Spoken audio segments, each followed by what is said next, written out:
ഖുർആനിൻ്റെ വിഷയത്തിലൊരു സമ്മേളനം ഇവിടെ സംഘടിപ്പിക്കപ്പെടുന്നത്. ഖുർആനിൻ്റെ വിഷയത്തിൽ വ്യത്യസ്തങ്ങളായ പ്രഭാഷണങ്ങളും വ്യത്യസ്തങ്ങളായ ക്ലാസ്സുകളും എന്തിനു വേണ്ടിയാണ് ഇവിടെ സംഘടിപ്പിക്കപ്പെടുന്നത്? ആ ഒരു ചോദ്യം ചിലരുടെയെങ്കിലും മനസ്സിൽ തങ്ങി നിൽക്കുന്നുണ്ട് എങ്കിൽ ഒരു ഉപമയിലൂടെ, ഒരു ഉദാഹരണത്തിലൂടെ എൻ്റെ ക്ലാസ്സിലേക്ക് പ്രവേശിക്കുവാനാണ് ഇൻഷാ അല്ലാഹ് ഞാൻ ഉദ്ദേശിക്കുന്നത്. ഈ ആനക്കയത്ത് നിന്ന് LP സ്കൂളിലെ കുട്ടികളെ അധ്യാപകൻ കോഴിക്കോട്ടിലേക്ക് കടൽ കാണിക്കാൻ വേണ്ടി കൊണ്ടുപോയി. കടൽ കണ്ട് തിരിച്ചു വരുന്ന കുട്ടികളോട്, കുട്ടികളെ നിങ്ങൾ കടൽ കണ്ടിട്ടുണ്ടോ എന്ന് ചോദിച്ചാൽ അവർക്ക് പറയാനുള്ള ഉത്തരം ഞങ്ങൾ കടൽ കണ്ടിട്ടുണ്ട് എന്നാണ്. ഒരു ചെറിയ വഞ്ചിയെടുത്ത് 10 മാറോ 12 മാറോ അപ്പുറത്തേക്ക് കടലിലേക്ക് പോയി 1-2 ദിവസം കടലിലെ വെള്ളവുമായി മല്ലിട്ട് മീൻ പിടിച്ചു വരുന്ന ഒരു ചെറിയ മുക്കുവനോട് നീ കടൽ കണ്ടിട്ടുണ്ടോ എന്ന് ചോദിച്ചാൽ അയാൾക്കും പറയാനുള്ളത് ഞാൻ കടൽ കണ്ടിട്ടുണ്ട് എന്ന് തന്നെയാണ്. ഒരു വലിയ കപ്പലിൽ കടലിൻ്റെ ആഴങ്ങളിലേക്ക് ചെന്ന് മാസങ്ങളോളം കടലിലെ തിരമാലകളുമായി മല്ലിട്ട് കടലിലെ തിരമാലകളുടെ ആ വലിയ മുഖങ്ങൾ കണ്ട് തിരിച്ചു വരുന്ന ഒരു വലിയ കപ്പിത്താനോട് നീ കടൽ കണ്ടിട്ടുണ്ടോ എന്ന് ചോദിച്ചാൽ അയാൾക്കും പറയാനുള്ളത് ഞാൻ കടൽ കണ്ടിട്ടുണ്ട് എന്ന് തന്നെയാണ്.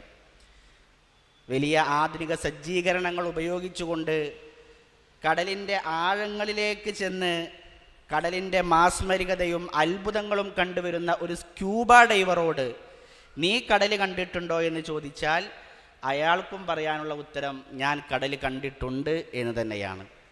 പ്രിയമുള്ളവരെ, എല്ലാവരും കണ്ടത് ഒരേ കടൽ തന്നെയാണ്. പക്ഷേ എല്ലാവരും കണ്ടത് കടലിൻ്റെ ഓരോ മുഖങ്ങളാണ്. കടലിൻ്റെ വ്യത്യസ്ത മുഖങ്ങളും ഭാവങ്ങളുമാണ് ഓരോരുത്തരും കണ്ടത്. ഇതുപോലെ തന്നെയാണ് യഥാർത്ഥത്തിൽ പരിശുദ്ധ ഖുർആനും. ഖുർആനിൻ്റെ ഒരു ലഫ്ലിൻ്റെ അർത്ഥം പോലും അറിയാത്ത, ഒരായത്ത് പോലും ഹിഫ്ലില്ലാത്ത ഒരാൾ ഖുർആൻ വായിച്ചിട്ടുണ്ട് എങ്കിൽ നീ ഖുർആൻ വായിച്ചിട്ടുണ്ടോ എന്ന് ചോദിച്ചാൽ അയാൾക്ക് പറയാനുള്ള ഉത്തരം ഞാൻ ഖുർആൻ വായിച്ചിട്ടുണ്ട് എന്നാണ്.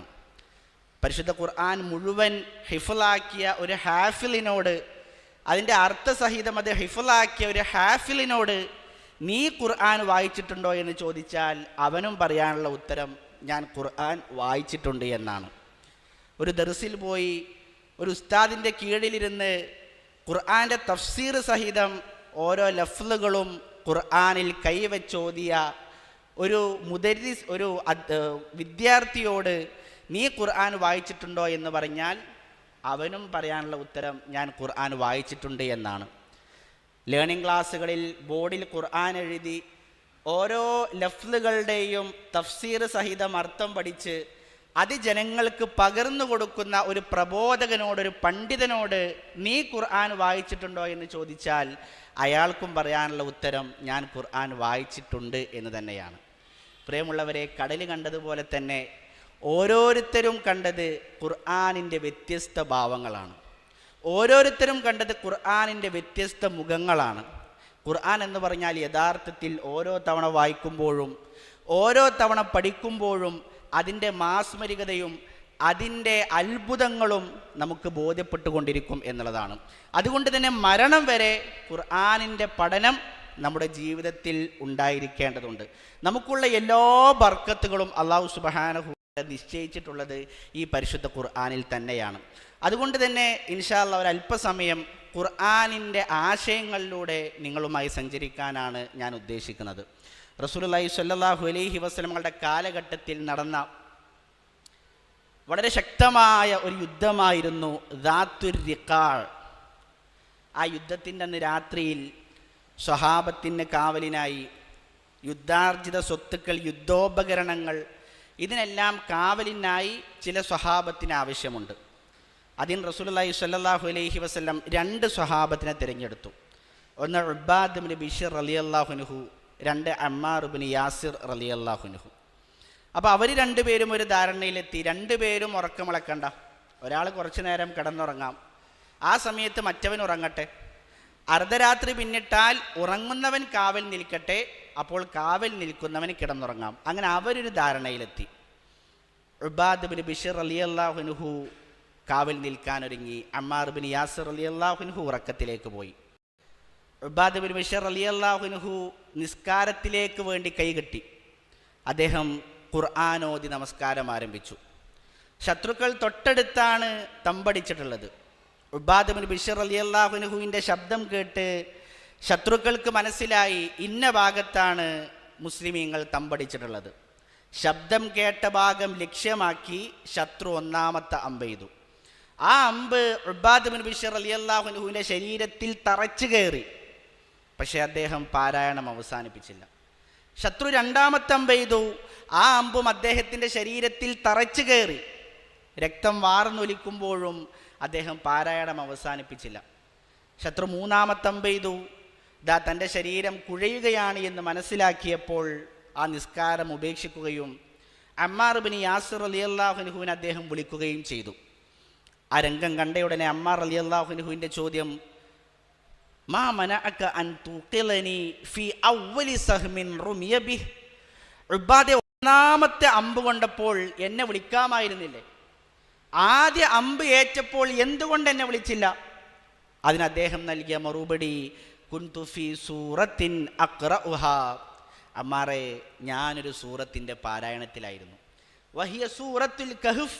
സൂറത്തുൽ കഹ്ഫ് ഓതി ഞാൻ നിസ്കരിക്കുകയായിരുന്നു. ഫകരിഹ്തു അൻ അഖ്തഅഹാ ഹത്താ അഫ്റഗ മിൻഹാ. ആ പാരായണം അവസാനിക്കുന്നതിന് മുമ്പേ അത് മുറിച്ചു കളയുവാൻ ഞാൻ വെറുത്തു. എന്നാൽ ഈ സ്വഹാബത്തിൻ്റെ മുഴുവൻ ഉത്തരവാദിത്തം എൻ്റെ പ്രവാചകൻ എന്നെ ഏൽപ്പിച്ചിട്ടുണ്ട്.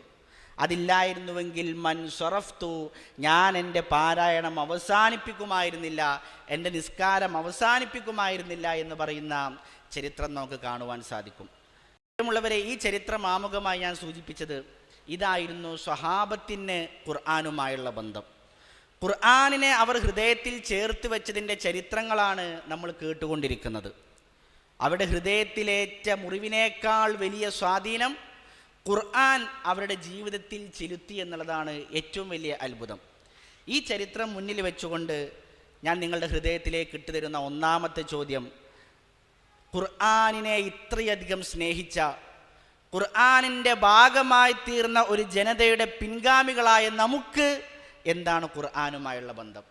നമ്മുടെ സംസാരങ്ങൾ, നമ്മുടെ പെരുമാറ്റങ്ങൾ, നമ്മുടെ ഇടപാടുകൾ, നമ്മുടെ വേഷവിധാനങ്ങൾ, നമ്മുടെ സംസ്കാരങ്ങൾ, ഇതെല്ലാം ഖുർആനിൻ്റെ ആശയങ്ങളുമായി എത്രത്തോളം പൊരുത്തപ്പെടുന്നുണ്ട് എന്നുള്ളത് വളരെ ഗൗരവത്തിൽ നമ്മൾ ചിന്തിക്കേണ്ടുന്ന ഒന്നാമത്തെ വിഷയമാണ്.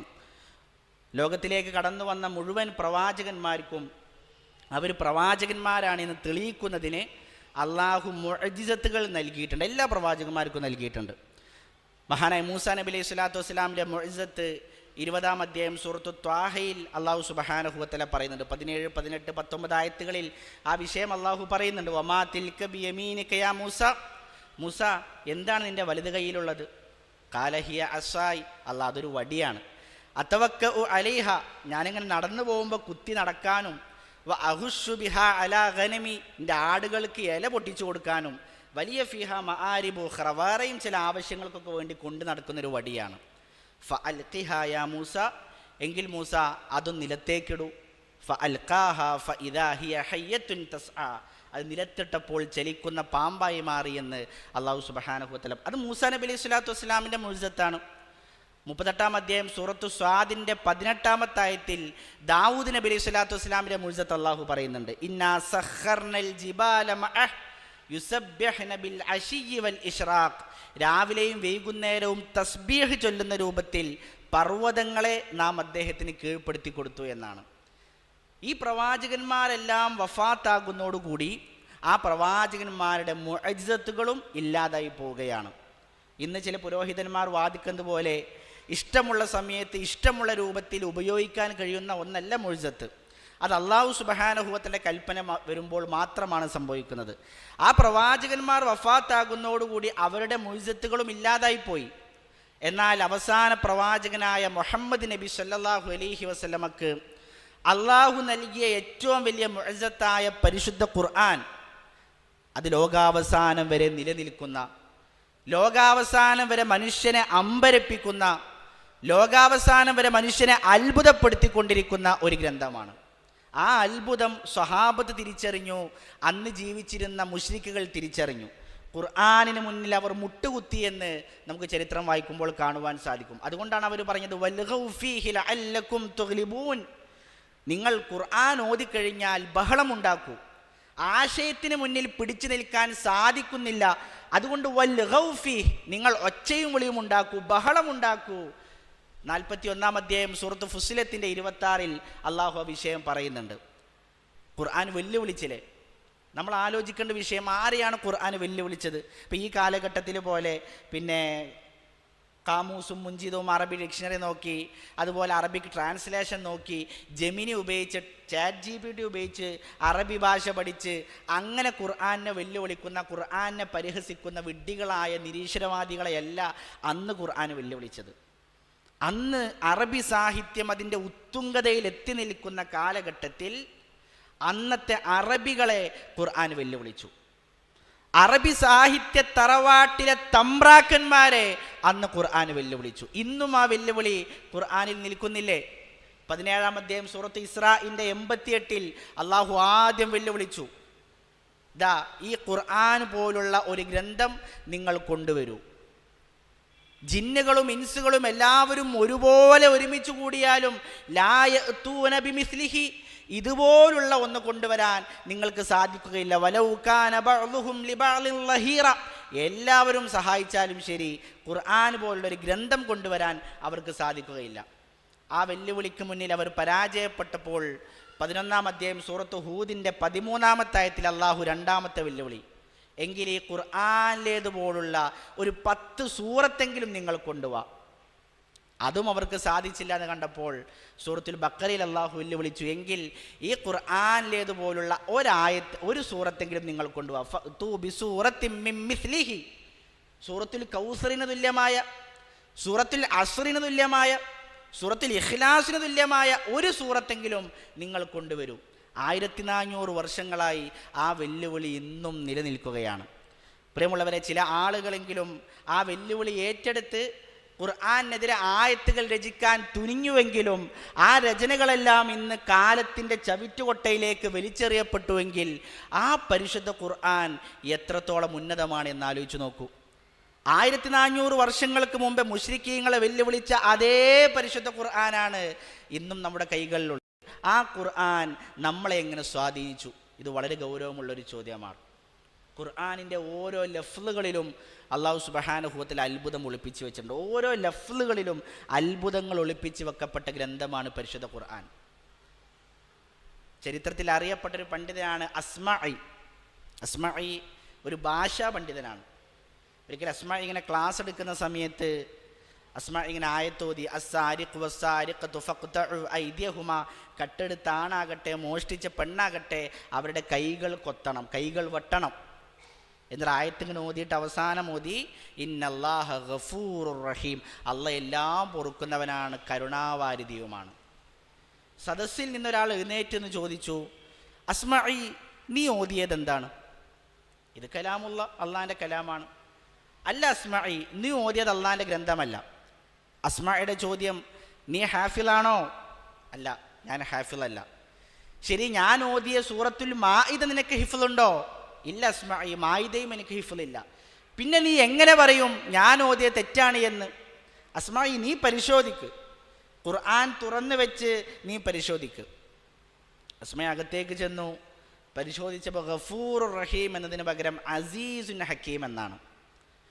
തിരിച്ചു വന്നുകൊണ്ട് അസ്മഈയുടെ ചോദ്യം, നിനക്കെങ്ങനെ മനസ്സിലായി ഞാൻ ഓതിയ തെറ്റാണ് എന്ന്? ആ സാധാരണക്കാരനായ മനുഷ്യൻ്റെ മറുപടി, അസ്മഈ ആയത്തിൻ്റെ തുടക്കത്തിൽ അള്ളാഹു ഒരു ശിക്ഷാ നടപടിയെക്കുറിച്ചാണ് പറഞ്ഞത്. അപ്പോൾ പിന്നെ ആയത്ത് അവസാനിപ്പിക്കുമ്പോൾ അള്ളാഹു പൊറുക്കുമെന്നല്ല, ആ ശിക്ഷാ നടപടി അവതരിപ്പിച്ചതിൻ്റെ പിന്നിലെ അള്ളാഹുവിൻ്റെ ഹിക്മത്തും അവൻ്റെ പ്രതാപവുമാണ് അവിടെ പറയുക എന്നയാൾ പറഞ്ഞു എന്നാണ്. നിങ്ങൾ ആലോചിച്ച് നോക്ക്, ഖുർആനിൻ്റെ ലഫ്ലുകളിൽ പോലും അത്ഭുതങ്ങൾ അള്ളാഹു സുബ്ഹാനഹു വ തആല ഒളിപ്പിച്ചു. ഈ പരിശുദ്ധ ഖുർആൻ പ്രിയമുള്ളവരെ നമ്മളെ എങ്ങനെ സ്വാധീനിച്ചു? ഞാൻ പറഞ്ഞ ഖുർആനിൽ ഒരു ആയത്തിങ്ങനെ ചൂണ്ടിക്കാണിച്ചിട്ട് ദാ ഈ ആയത്ത് ഓതിയിട്ടാണ് എൻ്റെ കണ്ണ് നനഞ്ഞത് എന്ന് പറയാൻ ഞമ്മക്കൊരായത്തുണ്ടോ? ഈ ആയത്ത് ഓതിയിട്ടാണ് ഇന്ന നന്മ ഞാൻ ജീവിതത്തിൽ പ്രാവർത്തികമാക്കിയതെന്ന് പറയാൻ ഞമ്മക്കൊരായത്തുണ്ടോ?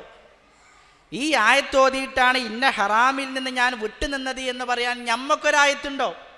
ഖുർആനിൽ 6000 ചില്ലാനം വചനങ്ങളുണ്ടായിട്ട് നമുക്ക് നമ്മുടേതായി ചൂണ്ടിക്കാണിക്കാൻ ഒരു ആയത്ത് പോലുമില്ല എങ്കിൽ പ്രിയമുള്ളവരെ, എത്ര ഹതഭാഗ്യവാന്മാരാണ് നമ്മളെന്ന് ആലോചിച്ച് നോക്കൂ. സ്വഹാബാക്കൾക്ക് ഉണ്ടായിരുന്നു ഇതുപോലത്തെ ധാരാളം ആയത്തുകൾ. മഹാനായ ഉമർ ബിൻ ഖത്താബ് റളിയല്ലാഹു അൻഹു, അദ്ദേഹം ഒരിക്കലിങ്ങനെ യാത്ര പോകുന്ന സമയത്ത് ഒരു സ്വഹാബിയുടെ പാരായണം കേട്ടു. സൂറത്തു തൂറാണ് പാരായണം ചെയ്യുന്നത്. ആയത്തുകൾ ഇങ്ങനെ ഓതി ഓതി ഇന്ന അദാബ റബ്ബിക ലവാഖിഅ, നിന്റെ റബ്ബി ശിക്ഷ അത് സംഭവിക്കുക തന്നെ ചെയ്യും എന്ന ആയത്ത് ഓതിയപ്പോൾ സ്വഹാബാക്കൾ പറയാണ്, ഞങ്ങൾ ഉമറിനെ നോക്കി. ഉമറിൻ്റെ മുഖം ചുവക്കാൻ തുടങ്ങിയിട്ടുണ്ട്, ഉമറിൻ്റെ രൂപം മാറാൻ തുടങ്ങിയിട്ടുണ്ട്.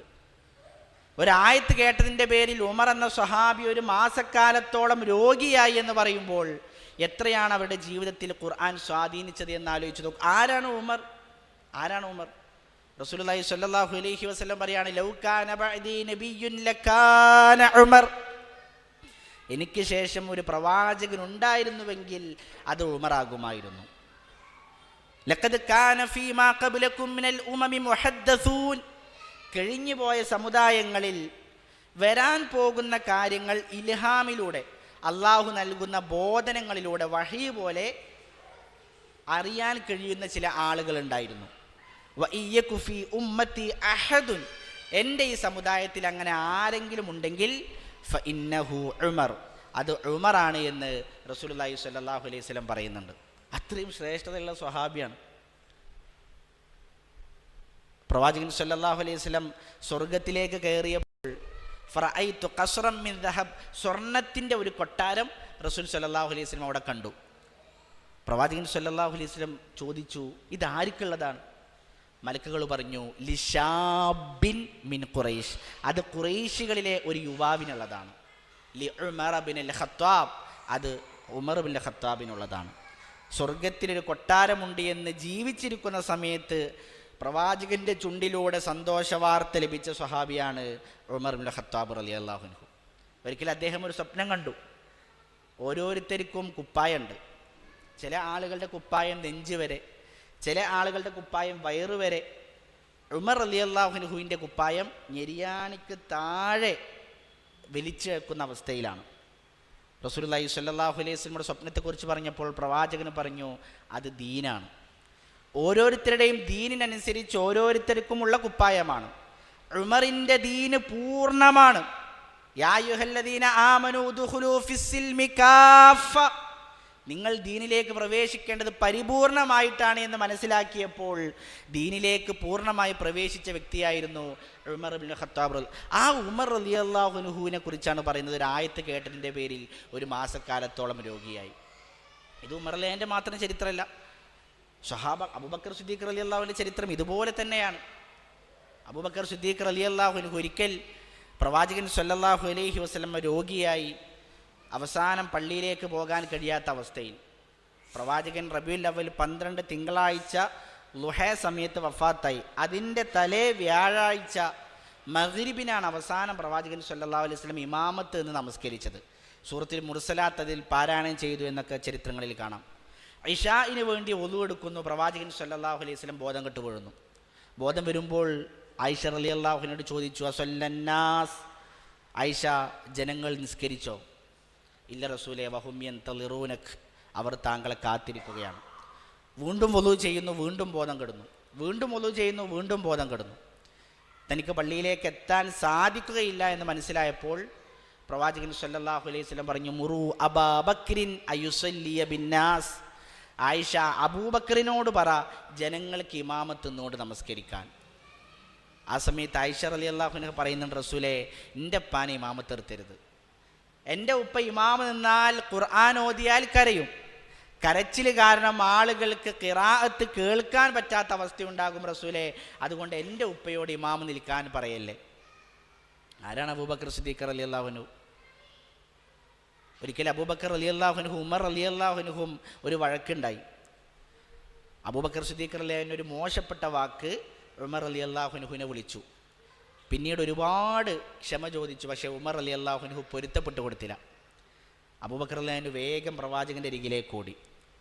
റസൂലുള്ളാഹി സ്വല്ലല്ലാഹു അലൈഹി വസല്ലം വിഷയം കേട്ടപ്പോൾ തന്നെ പ്രവാചകൻ്റെ മുഖം ചുവക്കാൻ തുടങ്ങി. അബൂബക്കർ റളിയല്ലാഹു പ്രവാചകൻ്റെ അടുത്തേക്ക് എത്തിയിട്ടുണ്ടെന്ന് മനസ്സിലായപ്പോൾ ഉമർ റളിയല്ലാഹു വേഗം ഓടി. ഉമർ റളിയല്ലാഹു അൻഹുവിൻ്റെ വരവ് കണ്ട് റസൂലുള്ളാഹി സ്വല്ലല്ലാഹു അലൈഹി വസല്ലം പറഞ്ഞു സ്വഹാബത്തിനോട്, അള്ളാഹു നിങ്ങളിലേക്ക് എന്നെ അയച്ചു, പക്ഷെ നിങ്ങളെല്ലാം എന്നെ കളവാക്കി. എൻ്റെ അബൂബക്കർ എന്നെ സത്യപ്പെടുത്തി.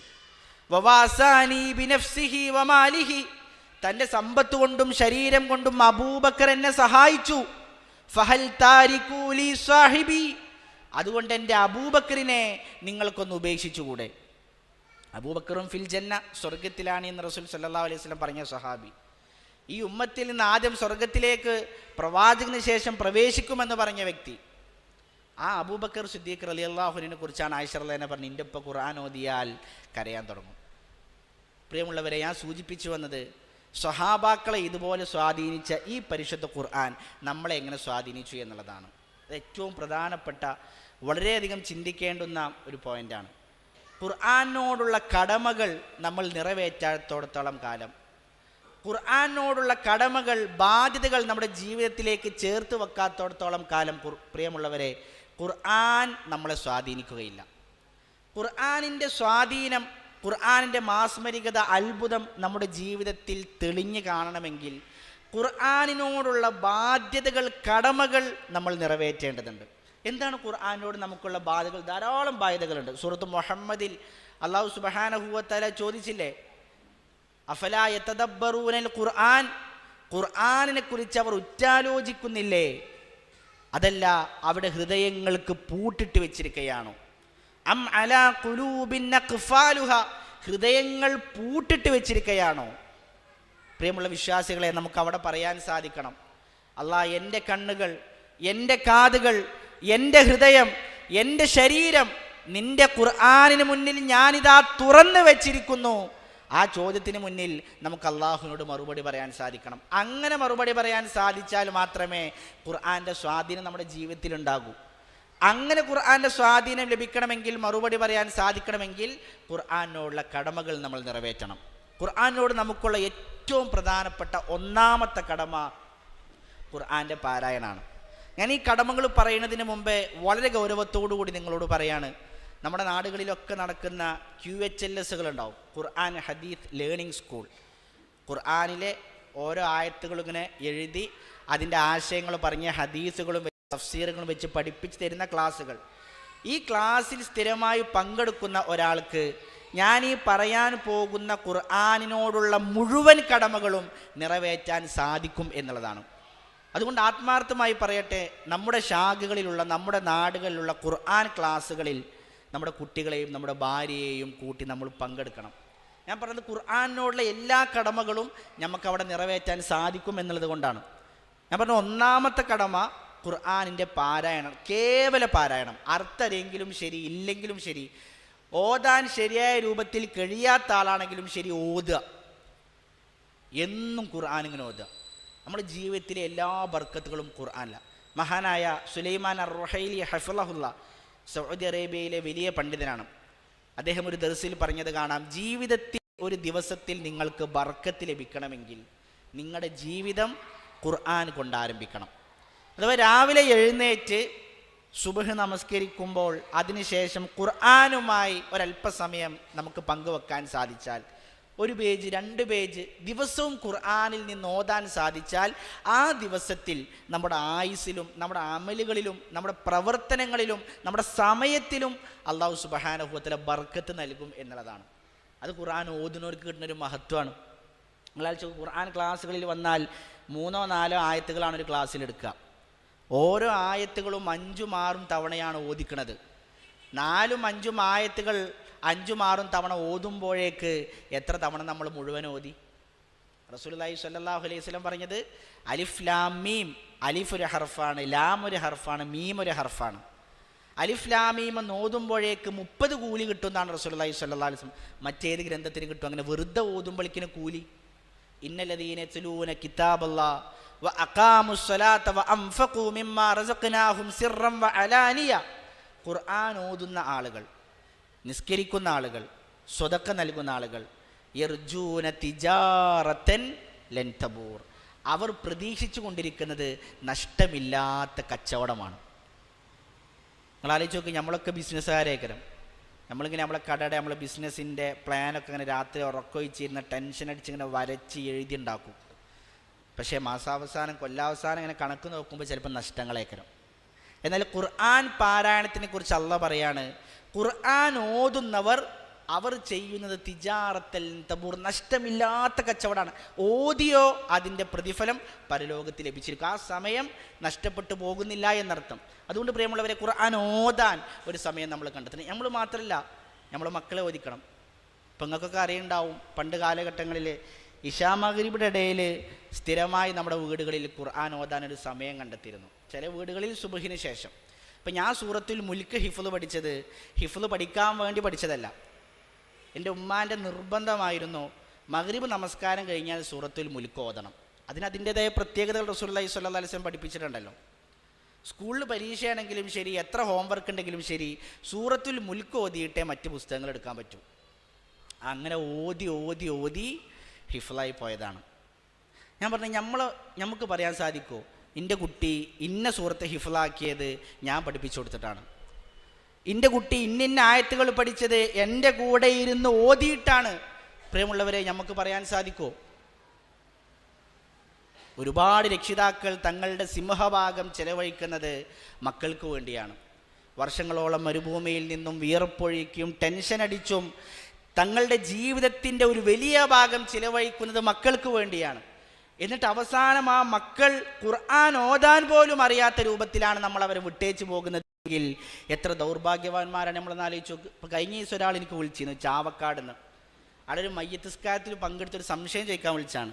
അപ്പോൾ മയ്യത്തുസ്കാരത്തിൽ ഒരു ഉപ്പ മരിച്ചു, ആ ഉപ്പയുടെ മകനാണ് ഇമാമെന്നത്. അപ്പോൾ എങ്ങനെ നിസ്കരിച്ചത്? പെരുന്നാൾ നിസ്കാരം പോലെ നിസ്കരിച്ചു. അല്ലാഹു അക്ബർ അല്ലാഹു അക്ബർ അല്ലാഹു അക്ബർ അല്ലാഹു അസ്സലാമു അലൈക്കും വറഹ്മത്തുള്ളാഹി അസ്സലാമു അലൈക്കും. ഇടയിൽ ഫാത്തിഹ ഇല്ല, ഇബ്രാഹിം സ്വലാത്തില്ല, ദുആ ഇല്ല, ഒന്നുമില്ല. അപ്പം നിസ്കാരം ശരിയായിരുന്നു. ഞാൻ ചോദിച്ചു, എല്ലാവരും അങ്ങനെയാണോ നിസ്കരിച്ചത്? എല്ലാവരും അങ്ങനെ നിസ്കരിച്ചു. മൂല്യരൊന്നും പറഞ്ഞില്ല. ശരിയാ, നിസ്കാരം ശരിയല്ല. യഥാർത്ഥ രൂപത്തിൽ ആരും നിസ്കരിച്ചിട്ടില്ല എങ്കിൽ വേഗം ഖബറിൻ്റെ അവിടെ പോയി ഒരാൾ നിസ്കരിച്ചോളിയും, അല്ലെങ്കിൽ ആ നാട്ടുകാർക്ക് മുഴുവൻ തെറ്റാണ്. നിങ്ങൾ ആലോചിച്ചു, നമ്മൾ മരണപ്പെട്ടു പോകുന്ന സമയത്ത് അവസാനമായി നമുക്ക് വേണ്ടി അല്ലാഹുമ്മ ഗ്ഫിർ ലഹു അല്ലാഹുമ്മ റഹ്മഹ, എൻ്റെ ഉപ്പാക്കൊന്ന് പുറത്തു കൊടുക്കണേ, എൻ്റെ ഉമ്മയോടൊന്ന് കരുണ ചെയ്യണേ എന്ന് പ്രാർത്ഥിക്കാൻ പോലും അറിയാത്ത മക്കളെയാണ് നമ്മൾ വിട്ടേച്ചു പോകുന്നത് എങ്കിൽ പ്രിയമുള്ളവരെ, അവർക്ക് വേണ്ടി വിയർപ്പൊഴുക്കിയതും അവർക്ക് വേണ്ടി പണം ചെലവഴിച്ചതും അവർക്ക് വേണ്ടി ടെൻഷൻ അടിച്ചതും എല്ലാം വെറുതെ ആയി പോയില്ലേ? അതുകൊണ്ട് നമ്മൾ ലേണിംഗ് ക്ലാസ്സിലേക്ക് പോകേണ്ടത് നമ്മളും നമ്മളെ ഭാര്യയും നമ്മളെ കുട്ടികളും എല്ലാവരും പാടെ പോകണം. അതിലൊരു ബർക്കത്തുണ്ട്. അത് വളരെ ഗൗരവപ്പെട്ട ഒരു വിഷയമാണ്. ഒന്നാമത് ഞാൻ പറഞ്ഞത് നമുക്ക് ഖുർആാനോടുള്ള ബാധ്യത ഖുർആാനിൻ്റെ ഈ പാരായണമാണ്. രണ്ടാമത് ഖുർആാനോട് നമുക്കുള്ള ബാധ്യത ഖുർആാൻ്റെ ഹിഫ്ള് പഠനമാണ്. ഖുർആാൻ്റെ ഹിഫ്ള് പഠനം, ആയത്തുകൾ ഹിഫ്ളാക്കുക. ഇപ്പോൾ ചില ആൾക്കാർക്ക് ചോദിക്കും, കുടുംബത്തിൻ്റെ ഉത്തരവാദിത്തങ്ങൾ, ജോലി തിരക്ക്, 55 കഴിഞ്ഞ് 60 കഴിഞ്ഞ് റിട്ടയറായി, ഇനിയിപ്പോൾ എന്ത് പഠിക്കാനാണ്? ഞാൻ അനുഭവത്തിൽ നിന്ന് പറയണം. കഴിഞ്ഞ ദിവസം കൊളത്തൂർ ഭാഗത്തൊരു ക്ലാസ്സിന് വേണ്ടി ചെന്നപ്പോൾ രണ്ടാളുകൾ, ഒരാൾ 50 കഴിഞ്ഞിട്ടുണ്ട്, ഒരാൾ 60 കഴിഞ്ഞിട്ടുണ്ട്. അപ്പോൾ അവർ ഈ അടുത്ത് ഈ ആദർശം കിട്ടി തൗഹീദിലേക്ക് വന്ന ആൾക്കാരാണ്. അപ്പോൾ ഇങ്ങനെ വന്നപ്പോൾ ഓൽക്കൊരാഗ്രഹം, കുറേ കാലം മാല മൗലിദൊക്കെ ഓതി നടന്നു, ഖുർആനൊന്നും പഠിക്കണമല്ലോ. അപ്പോൾ ആ നാട്ടിലൊരു കാരണവരുണ്ട്, അവിടുത്തെ പള്ളിയൊക്കെ ഉണ്ടാക്കാം മുൻകൈ എടുത്തൊരു കാരണവർ. അദ്ദേഹം പറഞ്ഞു, ഞാൻ പഠിപ്പിച്ചു തരാം, അമാനുമയുടെ തഫ്സീർ വെച്ചിട്ട് നമുക്ക് ഓരോ ദിവസം വായിക്കാം. എന്നിട്ട് ഞാൻ ചെന്ന സമയത്തേക്ക് അവർ ഖുർആൻ മുഴുവൻ അർത്ഥസഹിതം വായിച്ച് രണ്ടാമത്തെ റൗണ്ടിൽ 40 or 45 എങ്ങാനും സൂറത്തിലേക്ക് എത്തിയിട്ടുണ്ട്. എത്രങ്ങാനും ആയത്തുകളാണ് അവർ ഹിഫ്ളാക്കിയത് അറിയും. ധാരാളം ആയത്തുകൾ അവർ രണ്ടുപേരും ഹിഫ്ളാക്കിയിട്ടുണ്ട്. അല്ലാഹ് പറഞ്ഞില്ലേ, വലഖദ് യസ്സർനൽ ഖുർആന ലിദ്ദിക്ർ ഫഹൽ മിൻ മുദ്ദക്കിർ. ഇത് എളുപ്പമാണ്, ഇത് ഹിഫ്ളാക്കുവാൻ പഠിക്കുവാൻ എളുപ്പമാണ്. എന്നാൽ അങ്ങനെ ചിന്തിക്കുന്നവരാരുണ്ട് എന്നുള്ളതാണ്. അതുകൊണ്ടൊരു ചെറിയ ശ്രമം നമ്മൾ നടത്തുക. ഒരു ദിവസം ഒരായത്ത് പഠിച്ചാൽ മതി, അല്ല 2 ദിവസം കൊണ്ട് ഒരായത്ത് പഠിച്ചാൽ മതി. ഒരു വർഷത്തിൽ നമുക്ക് എത്രങ്ങാനും സൂറത്തുകൾ പഠിച്ചു തീർക്കാം. പരലോകത്തെത്തി അല്ലാഹു സുബ്ഹാനഹു വ തആല നമ്മളോട് പറയുന്നതാണ്, ഇഖ്റ വർത്തഖി, സ്വർഗത്തിലേക്ക് കയറിക്കോ, ഓതിങ്ങാണ്ട് കയറിക്കോ. അവസാനം എവിടെയാണ് നിൻ്റെ ഓത്ത് നിൽക്കുന്നത്, അവിടെയാണ് നിൻ്റെ സ്വർഗത്തിലെ സ്ഥാനം. അപ്പോൾ ഒരായത്തി നമുക്ക് അധികം ഹിഫ്ളുണ്ടെങ്കിൽ സ്വർഗത്തിലൊരധികം ദർജ നമുക്ക് കയറി പോകാൻ പറ്റും. അതുകൊണ്ട് ഖുർആൻ്റെ ഹിഫ്ള് പഠനം അത് ഖുർആനോട് നമുക്കുള്ള രണ്ടാമത്തെ ബാധ്യതയാണ്. മൂന്നാമത്തെ ബാധ്യത എന്ന് പറഞ്ഞാൽ ഖുർആനിൻ്റെ ആശയങ്ങൾ നമ്മൾ പഠിക്കുക എന്നുള്ളതാണ്. ഇതാണ് ഏറ്റവും പ്രധാനപ്പെട്ടത്. ശരിയാണ്, ഖുർആൻ ഓതണം, ഹിഫ്ള് പഠിക്കണം, ഒക്കെ ശരിയാണ്. പക്ഷെ അള്ളാഹ് ഖുർആൻ ഇറക്കിയത് അതിനു വേണ്ടിയല്ലല്ലോ. ലിയദ്ദബ്ബറു ആയാതിഹി വലിയതദക്കറു ഉലുൽ അൽബാബ്. അള്ളാഹ് ഖുർആൻ ഇറക്കിയത് അതിനെക്കുറിച്ച് തദബ്ബുർ ചെയ്യാനാണ്, അതിനെക്കുറിച്ച് ഉറ്റാലോചിക്കാനാണ്. നിങ്ങൾ ആലോചിച്ച് നോക്കി, ഈ ഖുർആനിന് സുന്ദരമായ അർത്ഥതലങ്ങളുണ്ട്, മനോഹരമായ ആശയങ്ങളുണ്ട്. ആ ആശയങ്ങളും അർത്ഥതലങ്ങളും മനസ്സിലാക്കുമ്പോഴേ നമ്മുടെ ജീവിതത്തിൽ അതിനനുസൃതമായ പരിവർത്തനങ്ങൾ ഉണ്ടാകൂ. ഖുർആൻ കേവലം മോദിപ്പോയത് കൊണ്ട് ഖുർആൻ്റെ ആശയങ്ങൾ എങ്ങനെ ജീവിതത്തിലേക്ക് ചേർത്ത് വെക്കാൻ പറ്റും? അതുകൊണ്ട് ഖുർആനിനെ കുറിച്ച് മനനം ചെയ്യണം, ഖുർആനെ കുറിച്ച് ഉറ്റാലോചിക്കണം. ഖുർആനെ കുറിച്ച് ഉറ്റാലോചിക്കണമെങ്കിൽ നമുക്കതിൻ്റെ അർത്ഥം അറിയണ്ടേ? കാരണം നമുക്കറിയാത്ത ഭാഷയല്ലേ. ആ അർത്ഥം പഠിക്കാതെ, അർത്ഥം മനസ്സിലാക്കാതെ പ്രിയമുള്ളവരെ എങ്ങനെ ഖുർആനെ കുറിച്ച് നമ്മൾ ഉറ്റാലോചിക്കും? റസൂലുള്ളാഹി സ്വല്ലല്ലാഹു അലൈഹി വസല്ലം ബിലാൽ റളിയല്ലാഹു അൻഹു പ്രവാചകൻ നിസ്കാരത്തിന്, സുബ്ഹ് നിസ്കാരത്തിന് വേണ്ടി വിളിക്കാൻ ചെല്ലുകയാണ്. അപ്പോൾ റസൂൽ സ്വല്ലല്ലാഹു അലൈഹി വസല്ലം ഇങ്ങനെ കരയാണ്, ധാരാളമായി കരയുന്നു. അത് കണ്ട് ബിലാൽ റളിയല്ലാഹു അൻഹു കരയാൻ തുടങ്ങി. റസൂലെ, എന്താണ് താങ്കളെ കരയിച്ചത്? റസൂൽ സ്വല്ലല്ലാഹു അലൈഹി വസല്ലം പറഞ്ഞു, ഇന്നലെ രാത്രിയിൽ എനിക്ക് ചില ആയത്തുകൾ ഇറങ്ങി. ആ ആയത്തുകൾ ഓതുകയും അതിനെക്കുറിച്ച് ഉറ്റാലോചിക്കുകയും ചെയ്യാത്തവർക്ക് വൈൽ, അവർക്ക് നാശമാണ്, അവർക്ക് നാശമാണ്. സൂറത്ത് ആൽ ഇമ്രാനിലെ ഇന്ന ഫീ ഖൽഖിസ് സമാവാതി വൽ അർളി വഖ്തിലാഫിൽ ലൈലി വന്നഹാരി തുടങ്ങി 190 ആയത്ത് മുതലുള്ള ആയത്തുകളാണ്. ഈ ഹദീസ് ആയിഷ റളിയല്ലാഹു അൻഹയാണ് ഉദ്ധരിക്കുന്നത്. അത് ഉദ്ധരിക്കുമ്പോൾ ആയിഷ റളിയല്ലാഹു അൻഹയും കരയുന്നുണ്ട്. അത് കേൾക്കുന്ന താബിഈകൾ അവരും കരഞ്ഞു എന്ന് ആ ഹദീസിനെ വിശദീകരിക്കുമ്പോൾ കാണാൻ സാധിക്കും. ഖുർആനിൻ്റെ ആയത്തുകൾ ഉറ്റാലോചിക്കാത്തവർക്ക് നാശമുണ്ട് എന്ന് പോലും റസൂലുള്ളാഹി സ്വല്ലല്ലാഹു അലൈഹി വസല്ലം പറയുമ്പോൾ പ്രിയമുള്ളവർ, അതിൻ്റെ അർത്ഥം പഠിച്ച്, ആശയം പഠിച്ച്, അതിനെക്കുറിച്ച് നമ്മൾ ആലോചിക്കണ്ടേ? നിങ്ങൾ ആലോചിച്ച് നോക്കി, ഇപ്പം നിങ്ങൾക്കൊരു പുസ്തകം തരാം, നമുക്കൊരു പുസ്തകം തരാം ഒരാൾ, എന്നിട്ട് പറയുകയാണെങ്കിൽ ഈ പുസ്തകം ഇത് വായിച്ചാൽ ഇതിൽ അവസാന ഒരു സ്ഥലത്തിനെ കുറിച്ച് പറയുന്നുണ്ട്. അവിടെ കണ്ട് എത്തിയാൽ മതി, അവിടെ വലിയ കൊട്ടാരുണ്ട്, കോടിക്കണക്കിന് സ്വത്തുണ്ട്, സ്വർണ്ണമുണ്ട്, വെള്ളിയുണ്ട്, ഡയമണ്ട് ഉണ്ട്, എല്ലാതും ഉണ്ട്. നമ്മൾ വേഗം തുറന്നു നോക്കുമ്പോൾ അറിയാത്ത ഭാഷയാണ്. ഇതെനിക്കറിയില്ല, ഇത് വേറെ ആർക്കെങ്കിലും കൊണ്ടുകൊടുത്തല്ല പറഞ്ഞ് നമ്മൾ കളയോ? ഇല്ലല്ലോ. നമ്മൾ ആ ഭാഷ പഠിച്ച് ആ പുസ്തകം മുഴുവൻ വായിക്കും. അല്ലെങ്കിൽ ആ ഭാഷ അറിയുന്ന ആളുടെ മുന്നിൽ കൊണ്ടുപോയി അത് കൊടുത്ത് അവിടെ ഇരുന്ന് അത് മുഴുവൻ നമ്മൾ വായിച്ചതിനെക്കുറിച്ച് മനസ്സിലാക്കും. നിങ്ങൾ ആലോചിച്ച് നോക്ക്, ഇതുപോലെയല്ലേ പരിശുദ്ധ ഖുർആൻ? നമ്മുടെ ജീവിതത്തിൻ്റെ ആത്യന്തികമായ ലക്ഷ്യം എന്താണ്? ഇത് പറഞ്ഞു തരുന്ന ഗ്രന്ഥമല്ലേ പരിശുദ്ധ ഖുർആൻ? കഴിഞ്ഞുപോയ സമുദായങ്ങൾ എന്തുകൊണ്ട് നശിപ്പിക്കപ്പെട്ടു? ഇത് പറഞ്ഞു തരുന്ന ഗ്രന്ഥമല്ലേ പരിശുദ്ധ ഖുർആൻ? പ്രവാചകന്മാരുടെ ദഅവത്തിൻ്റെ ആകത്തുക എന്താ? സ്വർഗപ്രവേശനം എങ്ങനെ സാധ്യമാവും? നരകത്തിൽ നിന്നുള്ള രക്ഷ എങ്ങനെ സാധ്യമാകും? ഇതൊക്കെ പറഞ്ഞു തരുന്ന ഗ്രന്ഥമല്ലേ പരിശുദ്ധ ഖുർആൻ? നിങ്ങൾ ആലോചിച്ച്, സ്വർഗത്തിലേക്ക് പ്രവേശിക്കുക, നരകത്തിന് രക്ഷപ്പെടുക പറഞ്ഞാൽ ചെറിയ കാര്യമാണോ? നമ്മളെല്ലാവരും ഇപ്പോൾ ഇവിടെ 2-3 മണിക്കൂർ സമയം മാറ്റിവെച്ച് വന്നത് നമുക്കൊരു തിരക്കില്ലാത്തതുകൊണ്ടാണോ? അല്ലല്ലോ. അള്ളാൻ്റെ സ്വർഗം കിട്ടണമെന്ന ആഗ്രഹം കൊണ്ടല്ലേ. നരകത്തിന് എങ്ങനെയും രക്ഷപ്പെടണമെന്നുള്ള ആഗ്രഹം കൊണ്ടല്ലേ. അല്ലാഹു സുബ്ഹാനഹു വ തആല സ്വർഗത്തെക്കുറിച്ച് പറഞ്ഞപ്പോൾ സമാധാനവും ഐശത്തുൻ റാളിയ, തൃപ്തിയേകുന്ന ജീവിതവുമുള്ള ഒരു ലോകം. അവിടെ തുപ്പലില്ല, അവിടെ വിയർപ്പില്ല, അവിടെ മലമൂത്ര വിസർജനങ്ങളില്ല, അവിടെ വിയർപ്പില്ല, അവിടെ ഉറക്കമില്ല, അവിടെ ക്ഷീണമില്ല, ശബ്ദ കോലാഹലങ്ങളില്ല. അങ്ങനത്തെ ലോകത്തെക്കുറിച്ച് നിങ്ങൾ ആലോചിച്ച് നോക്കി. ലാ യസ്മഊന ഫീഹാ ലഗ്വൻ വലാ തഅസീമാ ഇല്ലാ ഖീലൻ സലാമൻ സലാമാ. സമാധാനം സമാധാനം എന്നത് മാത്രം കേൾക്കുന്നൊരു ലോകം. ആ സ്വർഗത്തിലേക്ക് എങ്ങനെ പ്രവേശിക്കാൻ പറ്റും? അത് പറഞ്ഞു തരുന്ന ഗ്രന്ഥമല്ലേ പരിശുദ്ധ ഖുർആൻ. നരകത്തിൽ നിന്ന് എങ്ങനെ രക്ഷപ്പെടാൻ പറ്റും? നരകം എന്ന് പറഞ്ഞാൽ ചെറിയ കാര്യമാണോ? അവിടെ ഹമീം എന്ന പാനീയം കുടിക്കാൻ കൊടുക്കും. അപ്പോഴേക്ക് അവിടെ കുടൽമാലകളെല്ലാം പൊട്ടിത്തെറിക്കും. മുഹിൽ എന്ന പാനീയം കുടിക്കാനെടുക്കുമ്പോഴേക്ക് യശ്വിൽ വുജൂഹ്, മുഖത്തെ തൊലികളെല്ലാം കരിഞ്ഞു പോകുമെന്നൊക്കെ പറയുമ്പോൾ എത്ര ഭീകരമാണ് നരകമെന്ന് ആലോചിച്ച് നോക്കൂ. ഇന്ന ജഹന്നമ കാനത് മിർസ്വാദാ ലിത്വാഗീന മആബാ ലാബിസീന ഫീഹാ അഹ്ഖാബാ ലാ യദൂഖൂന ഫീഹാ ബർദൻ വലാ ശറാബാ.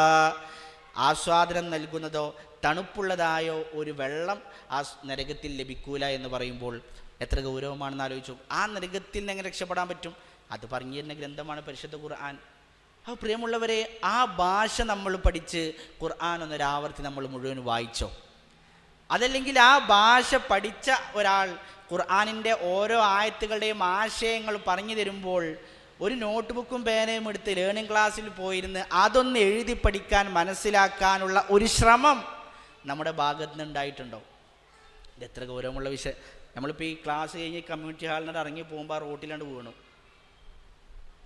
നീക്കാൻ വയ്യ.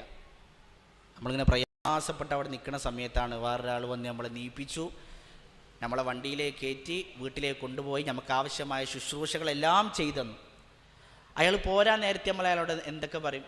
ഞാനേ അവിടെ വീണ് ആകെ ഇടങ്ങറായി, നീക്കാൻ വയ്യാതെ പ്രയാസപ്പെട്ടു, നിങ്ങൾ ചെയ്തെന്ന് വലിയ ഉപകാരം കേട്ടോ, ചെറിയ കാര്യമൊന്നുമല്ല കേട്ടോ, ഞാൻ ഇനി അസുഖം മാറി നമുക്ക് ഇനിയും കാണണം കേട്ടോ, ബന്ധപ്പെട്ട് നിങ്ങളെ നമ്പറൊന്ന് കാട്ടിക്കൊന്ന് സേവ് ചെയ്താൽ എന്ന് എന്തൊക്കെ നമ്മൾ അയാൾ ലോക്യം കാണിക്കും. അയാൾ ആകെ എന്താ ചെയ്തിട്ടുള്ളൂ, നമ്മൾ വീണ് നീക്കാൻ വയ്യാതെ കടന്നപ്പോൾ നമ്മളൊന്ന് സഹായിച്ചു. നിങ്ങൾ ആലോചിച്ച് നോക്ക്, അല്ലാഹു സുബ്ഹാനഹു വ തആല നമുക്ക് നൽകിയ അനുഗ്രഹങ്ങൾ എത്ര വലുതാണ്. വഫിൽ അർളി ആയാത്തുൽ ലിൽ മുഖിനീൻ, ഭൂമിയിൽ ദൃഢവിശ്വാസമുള്ളവർക്ക് അത്ഭുതങ്ങൾ ദൃഷ്ടാന്തങ്ങളുണ്ട്. അല്ല, വഫി അംഫുസിക്കും, നിങ്ങളുടെ ശരീരത്തിൽ തന്നെ ദൃഷ്ടാന്തങ്ങളുണ്ട്. നമ്മുടെ ശരീരം എന്ന് പറഞ്ഞാൽ അത്ഭുതങ്ങളുടെ കലവറയില്ല. ഇൻ തഅദ്ദു നിഅമത്തല്ലാഹി ലാ തുഹ്സുഹ, എണ്ണിയാൽ ഒടുങ്ങാത്ത അനുഗ്രഹങ്ങളെല്ലാം അല്ലാഹു നൽകിയത്. ഈ തലച്ചോറ്, നമ്മുടെ തലച്ചോറ് മാത്രം ഒന്ന് എടുത്താൽ ആകെ 1.5 കിലോഗ്രാം വെയിറ്റാണ് തലച്ചോറിന്. നമ്മൾ വെള്ളിയാഴ്ച 1.5 കിലോഗ്രാമിൻ്റെ ഇറച്ചിപ്പൊതി ഇങ്ങനെ കൊണ്ടുപോകുമ്പോൾ എത്ര വെയിറ്റ് ഉണ്ടാവും? അത്രയാകെ തലച്ചോറുള്ളൂ, 14-16 സെൻറ്റിമീറ്റർ വ്യാപ്തി. എന്നാൽ ഈ തലച്ചോറ് ചെയ്യുന്ന പ്രവർത്തനങ്ങൾ എത്ര വലുതാണ് നിങ്ങൾ ആലോചിച്ച് നോക്ക്. ഒരു ദിവസം 15 വാട്ട്സ് വൈദ്യുതി തലച്ചോറ് ഉൽപ്പാദിപ്പിക്കേണ്ടതെന്നാണ്. ഒരു ലൈറ്റ് കത്താൻ ആവശ്യമായ ഇലക്ട്രിസിറ്റി നമുക്ക് എപ്പോഴേലും ഷോക്ക് അടിച്ചുക്കണോ? ഒരു സെക്കൻഡിൽ 1,00,000 സംവേദനങ്ങൾ തലച്ചോറിലൂടെ പാസ് ചെയ്യേണ്ടതാണ്. ഒരു എക്സ്പ്രസ് ഹൈവേയിൽ സഞ്ചരിക്കുന്ന വാഹനത്തേക്കാൾ എത്രയോ വേഗതയിലാണ്. നമുക്ക് എപ്പോഴേലും അനുഭവപ്പെട്ടുക്കണോ? നമ്മളെ കണ്ണിമ വട്ടൽ, രക്തപ്രവാഹം, ഇതെല്ലാം തലച്ചോറിനെ നിയന്ത്രിച്ചു കൊണ്ടിരിക്കുകയാണ്. ഇത്രയും സങ്കീർണമായി ഇതാരാണ് നിയന്ത്രിച്ചു കൊണ്ടിരിക്കുന്നത്? അല്ലാഹു അക്ബർ. ഇവിടെ ഇങ്ങനെ കൈവച്ചാൽ ഒരു ശബ്ദം കേൾക്കാം. ഹൃദയത്തിൻ്റെ മിടിപ്പാണത്, 2 മിടിപ്പ്, ലബ് ഡബ് എന്നാണ് അതിന് പറയുക. ഒന്നാമത്തെ മിടിപ്പിൽ ഈ വിരലിൻ്റെ ടിപ്പിൽ നിന്നുപോലുള്ള ചീത്ത രക്തത്തെ ഹൃദയം ശേഖരിക്കുകയും അവിടെ വെച്ച് പ്യൂരിഫിക്കേഷൻ ചെയ്യുകയും അടുത്ത മിടിയിൽ ശരീരത്തിലെ എല്ലാ ഭാഗത്തേക്കും അത് ശുദ്ധീകരിക്കപ്പെട്ട രക്തമായിട്ട് പമ്പ് ചെയ്യും. ഇതിന് ഹൃദയത്തിന് ആവശ്യമായ സമയം 0.8 സെക്കൻഡാണ്. നമുക്കൊന്ന് കണ്ണിമ വെട്ടി തുറക്കണമെങ്കിൽ 1 സെക്കൻഡ് വേണ്ടേ? 0.8 സെക്കൻഡ് പറഞ്ഞാൽ ഇതാരാ നിയന്ത്രിച്ചു കൊണ്ടിരിക്കും? ശരീരത്തിലെ മുഴുവൻ രക്തക്കുഴലുകളും പുറത്തേക്കാണ് നിർത്തിവെച്ചാൽ ലോകം മുഴുവൻ 3 തവണ സഞ്ചരിക്കാതെ ദൂരമുണ്ട് എന്നാണ്. ഇതൊക്കെ പാടെ ചുരുട്ടിക്കൂട്ടി അള്ളതിനെ ഉള്ളിൽ എങ്ങനെ വെച്ച് നിങ്ങൾ ആലോചിച്ച് നോക്കി. 2 കിഡ്നികൾ.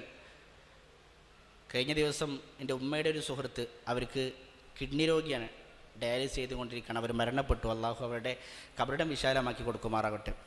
അവരെ കൂടെ അൽഷിഫയിലേക്ക് ഡയാലിസിസിന് വേണ്ടി ചെന്നപ്പോൾ അവർ പറയാണ്, ഉസ്താദെ, ഒരു ദിവസം 1/2 ലിറ്റർ വെള്ളമേ കുടിക്കാൻ പറ്റുള്ളൂ. അതിപ്പോൾ ഉളികടപ്പം കുടിക്കുന്ന വെള്ളമാണെങ്കിലും ശരി, ചോറിൻ്റെ ഒപ്പം കുടിക്കുന്ന വെള്ളമാണെങ്കിലും ശരി, കറിയാണെങ്കിലും ശരി, ചായ ആണെങ്കിലും ശരി, 1/2 ലിറ്റർ വെള്ളം. അപ്പോൾ വല്ലാതെ ദാഹിക്കുമ്പോൾ ബാത്റൂമിൽ കയറും, കുറച്ച് വെള്ളം കുടിക്കും.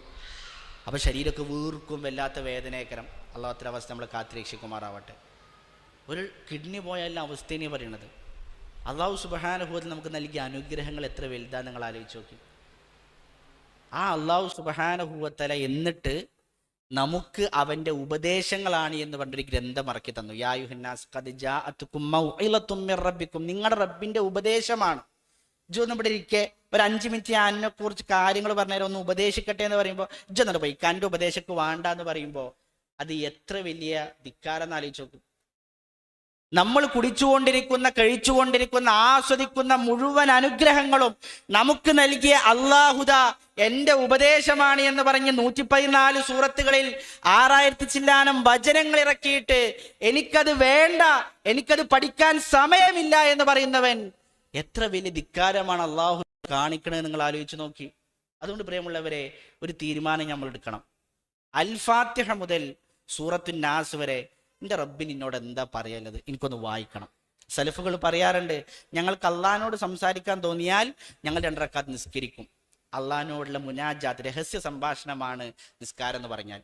അള്ളാഹുവിൻ്റെ സംസാരം ഞങ്ങൾക്ക് കേൾക്കണം തോന്നിയാൽ ഞങ്ങൾ ഖുർആൻ തുറന്ന് വായിക്കുന്നതാണ്. കാരണം ഇത് കലാമുള്ള, ഇത് അള്ളാഹിൻ്റെ ഗ്രന്ഥമാണ്.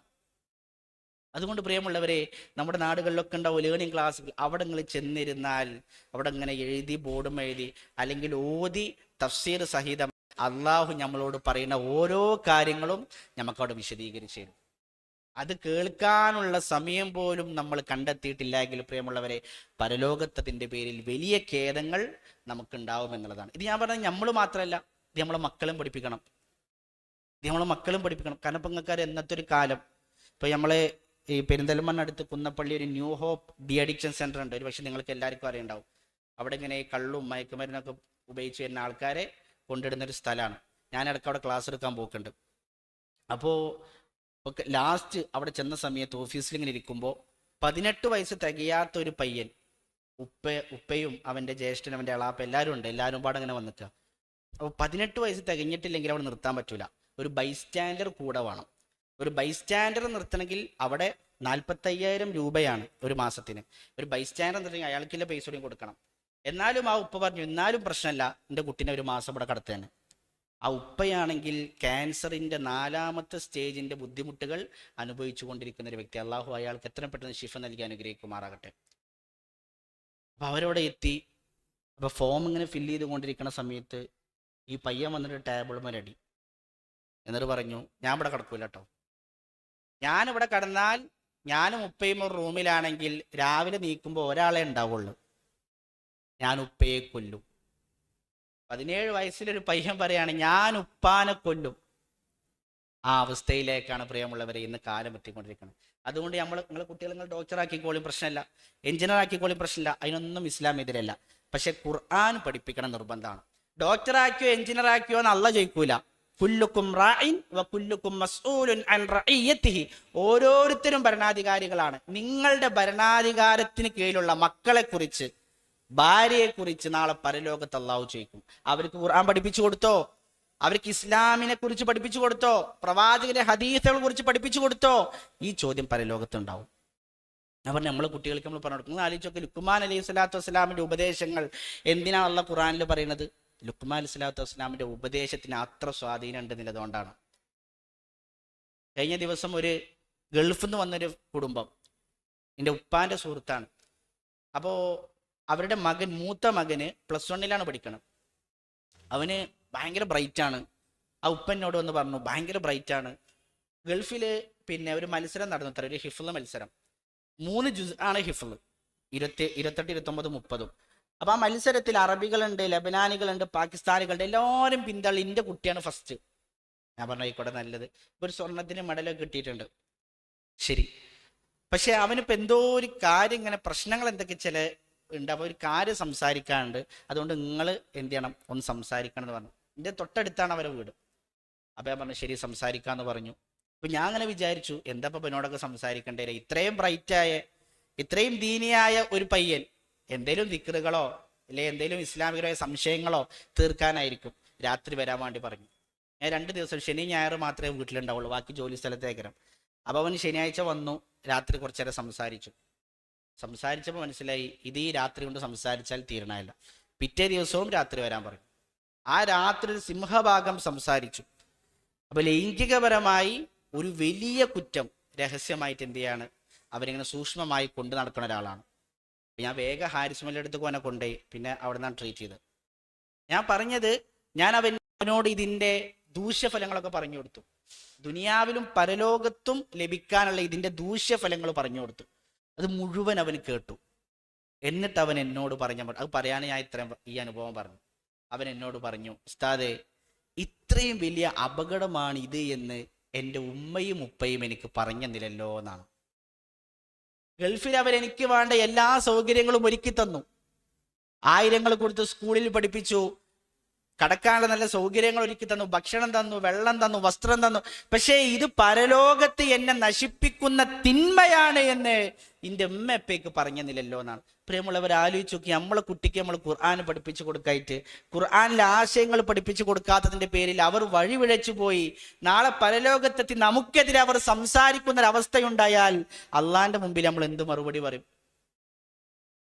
അതിൻ്റെ ഒരു പരിഹാരമാണ് ഈ ലേണിംഗ് ക്ലാസ് പറഞ്ഞാൽ.